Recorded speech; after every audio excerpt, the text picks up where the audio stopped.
पूज्य मुनिराज जब आहार चर्या के लिए उठेंगे, मंत्री पीछे खड़ा रहेगा।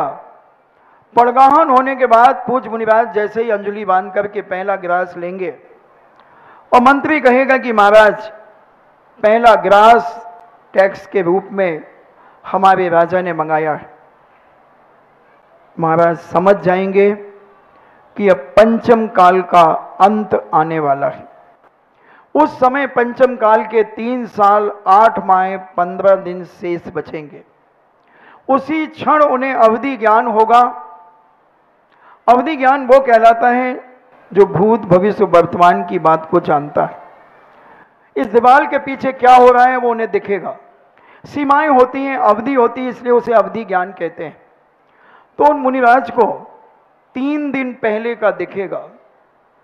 उन्हें फौरन उसी समय पता चलेगा कि मेरी आयु मात्र 3 दिन की शेष है। श्रावक श्राविका की और आविका की आयु भी 3 दिन की शेष है। उसी समय पूज्य मुनिराज अंजलि छोड़ देंगे, क्योंकि कोई भी दिगंबर मुनिराज अपने हाथ से किसी को एक दाना भी नहीं दे सकता। बंधुओं, कान खोल करके सुन लें, आज बड़ा अनर्थ हो रहा है। बहुत सारे साधु संत अपनी अंजलि में बहुत सारा फल वगैरह आदि कुछ लेकर और सामने खड़े हुए श्रावकों के पास भिजवा देते हैं। ये जैन दर्शन, दिगंबर जैन दर्शन की आमना के अनुसार, कुंद स्वामी की परंपरा के अनुसार, मूलाचार्य भट्टकेव स्वामी मूलाचार्य ग्रंथ के अनुसार यह आगम विरुद्ध क्रिया मानी जाती है। क्योंकि एक 32 अंतराय में पिंड हरण नाम का भी एक अंतराय है। पिंड हरण का मतलब कि अगर अंजलि से कोई उठा लेता है कोई चीज तो वो अंतराय माना जाता है। एक पिंड पतन नाम का अंतराय होता है। अंजलि अगर पूरी खाली हो जाती है तो मुनिराज अंतराय कर देते हैं। ऐसे 32 अंतराय होते हैं और जैसे ही वो उनसे पहला गिलास मांगा जाएगा तो मुनिराज अंतराय करके बैठ जाएंगे और उसी समय उन्हें अवधि ज्ञान होगा। अवधि ज्ञान से जानेंगे कि हम चारों की आयु मात्र 3 दिन की शेष है। मुनिराज वहां से निकल जाएंगे और जंगल में चारों के चार श्रावक श्राविका और मुनि और आरिका सल्लेखना धारण कर लेंगे, समाधि धारण कर लेंगे, मगर अपने हाथ से 3 दिन जीवित रह सकते हैं, 3 दिन आहार कर सकते हैं। अगर एक अंजलि अपने हाथों से उस मंत्री को दे दे तो, मगर आगम विरुद्ध कार्य दिगंबर साधु कभी नहीं करते और पूज्य भर ने यह नहीं किया। आज बड़ा दुख और वेदना होती है कि कुछ साधु श्रावकों से इतने ज्यादा सम्मोहित हो जाते हैं, व्यामोहित हो जाते हैं कि उन्हें अपनी अंजलि से सामान भेज देते हैं जो देखने वाले दर्शक होते हैं। क्या तुम जूठन खाओगे? साधु ने जिस हाथ से भोजन किया है उसके जूठे हाथों से वस्तु लेकर के तुम खाओगे? असेवनीय है बंधुओं, असेवनीय है। जो खाते हैं और देते हैं उनकी गति, प्रगति, दुर्गति केवली भगवान के ज्ञान में झलक रही है और ग्रंथ राजों के अंदर भी झलक रही है। बंधुओं में विचार करना, कभी भी अगर कोई तुम्हें अंजलि से कोई साधु कुछ देता है तो भूखे मर जाना, मगर उस अंजलि से कभी कोई चीज ग्रहण मत कर लेना। बंधुओं, कभी ग्रहण मत कर लेना।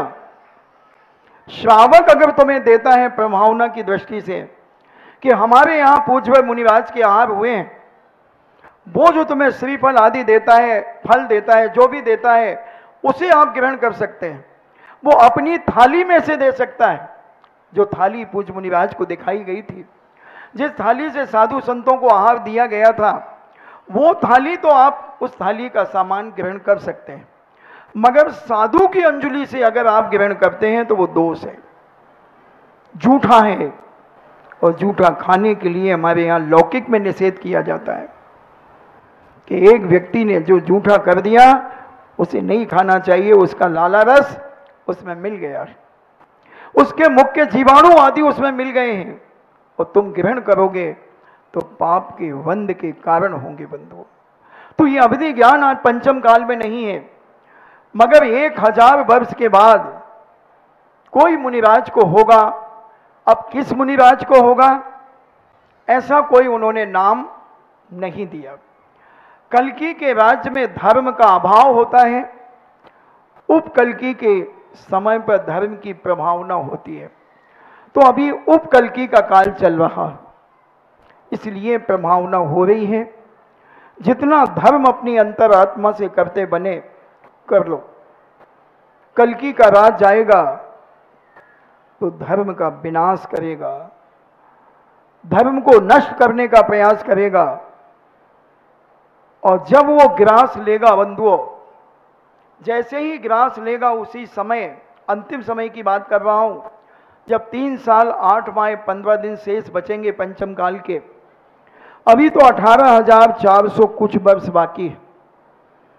ये अंतिम समय जब ये बचेगा और जब कल्कि जैसे ही ये ग्रहण करेगा ये ग्रास उसका मंत्री, उसी समय मध्याह्न में कोई व्यंतर आकर के उस कल्कि राजा की हत्या कर देगा।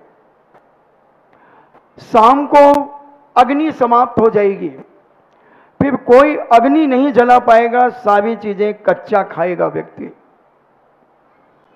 धीरे धीरे पंचम काल जब पूर्ण समाप्त होगा, छठा काल लगेगा। धर्म कर्म सारे समाप्त होते चले जाएंगे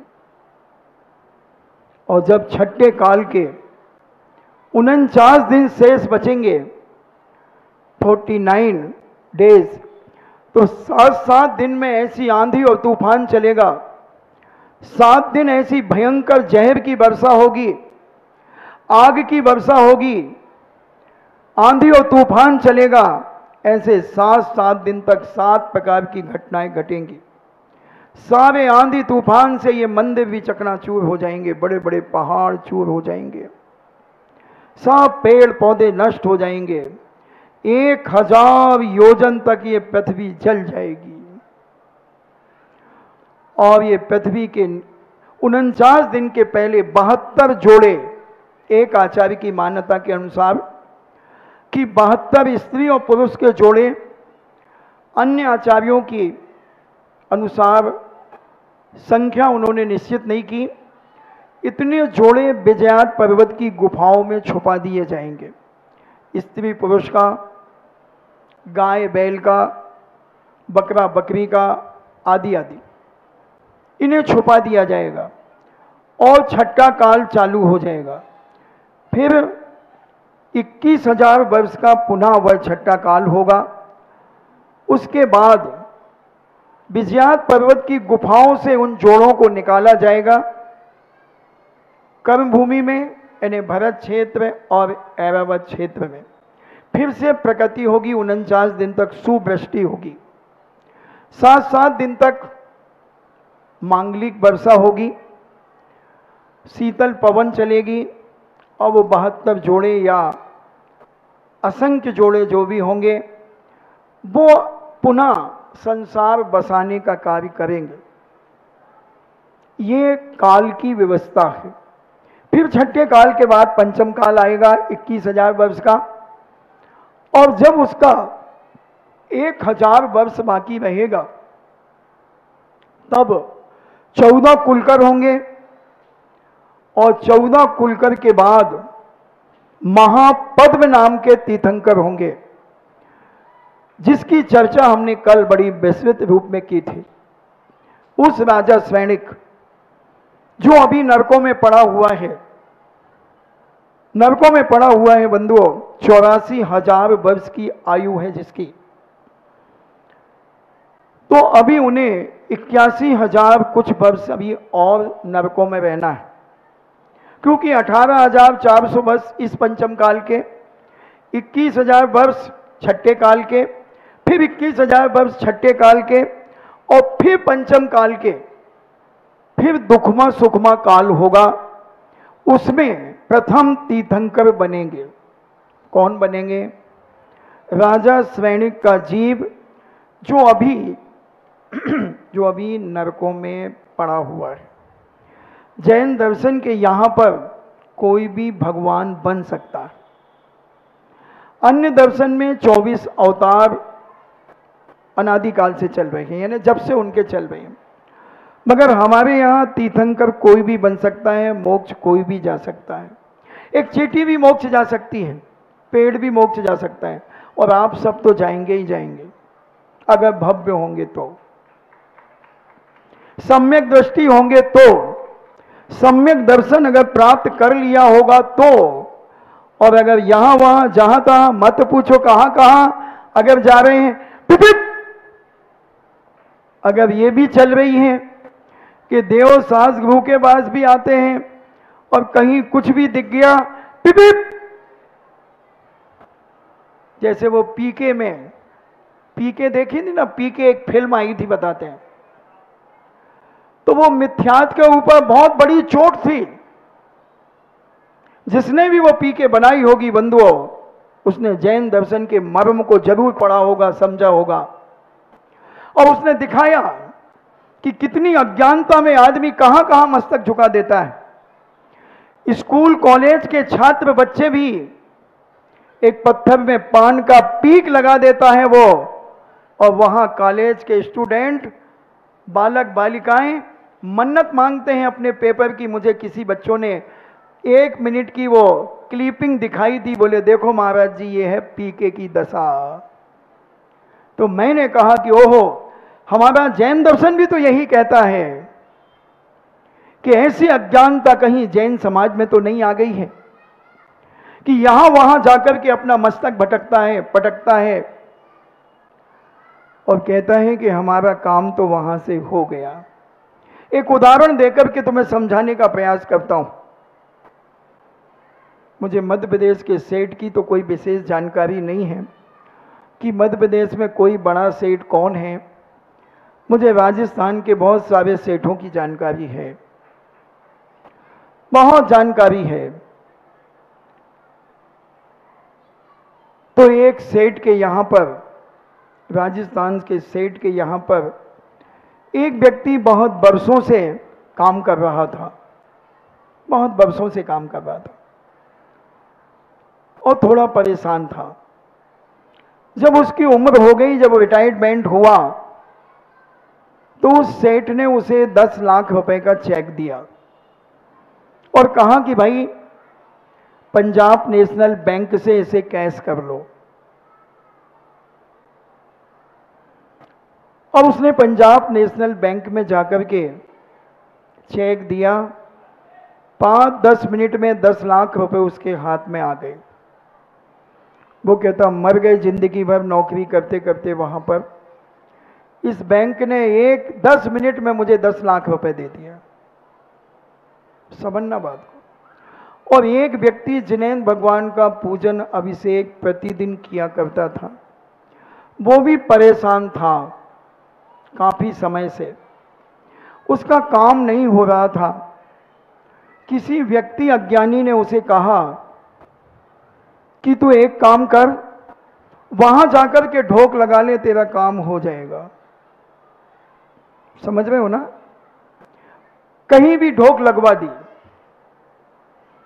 और क्या योग संयोग बना, उसका काम हो गया। अब वो कह रहा है कि देखो मर गए हम, इतने वर्षों से 25-30 साल से अभिषेक पूजन कर रहे थे और मैंने एक बार वहां मस्तक झुकाया और मेरा काम हो गया। समझना बंधुओं, उदाहरण बहुत गहराई का है, अन्यथा लेकर के मत चले जाना। तो मैं आपसे पूछना चाहता हूं कि उस व्यक्ति ने वहां मस्तक टेका है, काम उसका उस स्थान ने किया है, या जो उसने 30 साल तक जिनेंद्र भगवान का अभिषेक पूजन किया है उस पुण्य ने वो काम किया है। अभी पूरा उदाहरण सुनना। और जो सेठ के यहां काम करता था, 30 साल तक वह काम कर रहा था, तो बैंक ने 10 लाख रुपए दिए हैं या उस सेठ ने 10 लाख रुपए दिए? बताओ, जोर से बोलो, जिसमें टेप हो जाए और सारा विश्व सुने, 122 देश सुने कि किसने 10 लाख रुपए दिए। सेठ ने दिए हैं, बैंक ने नहीं दिए। अगर बैंक को चेक नहीं दिया जाता तो वो सिर पटक करके मर जाता, तो भी बैंक मैनेजर 10 पैसे नहीं देता, भीख में 10 पैसे दे देता, 10 रुपए दे देता, मगर 10 लाख रुपए नहीं देता। उसी प्रकार पक्का है ना, सेठ ने दिए। अब ये इसे जो 10 लाख मिले या इसका जो काम हुआ, वो जहां मस्तक झुकाने से हुआ कि इसने जो 30 साल तक जिनेंद्र भगवान का अभिषेक पूजन किया, उस पुण्य से इसे उस जगह से मिला। जैसे सेठ जी के यहां काम करने पर बैंक से 10 लाख रुपए मिल गए, उसी प्रकार जिनेंद्र भगवान के यहां पूजन अभिषेक करने से वहां मस्तक झुकाने से मिल गए। मगर कहने में बेवकूफ को क्या आ रहा है कि बैंक ने मुझे 10 लाख रुपए दे दिए, कहने में बेवकूफ को यह आ रहा है कि वहां जाने से मुझे काम हो गया। क्या मानते हैं आप, बताओ? जिनेंद्र भगवान की शरण, जिनेंद्र भगवान की शरणम जाने पर उसे 10 उसका कार्य सिद्ध हुआ है या उस मिथ्या के चबूतरे पर जाने से हुआ है? विचार करना दोस्तों, समझने का प्रयास करना। ऐसे ही कहीं हम जीवन भर हमने जिनेंद्र भगवान की भक्ति और पूजन की, कोई ऐसे तीव्र निगत निकाचित कर्मों के प्रभाव के कारण हम थोड़े से परेशान रहते थे, और कहीं किसी बेवकूफ ने हमें बेवकूफ बनाने के लिए भेज दिया, और योग संयोग से हमारे पुण्य से कार्य हो गया और हमने टाइटल उसे दे दिया कि हमें वहां से हमारा काम हो गया। अगर वहां से काम होता है तो चलो मैं लोगों को भेजता हूं, उनका काम हो के बताओ तो मैं जानूं। कुछ परिवार की महिलाएं भी पागल होती हैं। वैसे तो 80% भोंदू ही हैं। अभी कुछ महिलाओं ने इसी क्या नाम, दमोई की माताओं बहनों ने कहा कि महाराज जी आप 80% बहुत कम कहते हैं, आप 90-95% कहो, हम लोग 95% भोंदू है। अब हम देख लें वो है कि नहीं। यहां पर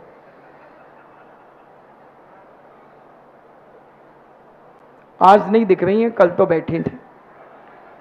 हाँ, आज थोड़ा कम है पब्लिक, क्योंकि 9 तपा चल रहे ना, तो घर के एसी में आहा चल रहा होगा, आहा जिंदगी जी रहे होंगे, कोई बात नहीं। तो ये कई बेवकूफ कह दूं, मान लो किसी माँ नहीं बन पा रही है, कोई बहू रानी बिचारी, तो ये मिथ्या दृष्टि महिलाएं, भोंदू महिलाएं कहती हैं एक बार होते झाड़ा लगवा लो, एक बार होते चली जाओ सो हो जाए। अब देखना इसे क्या पड़ी है दूसरे के घर की।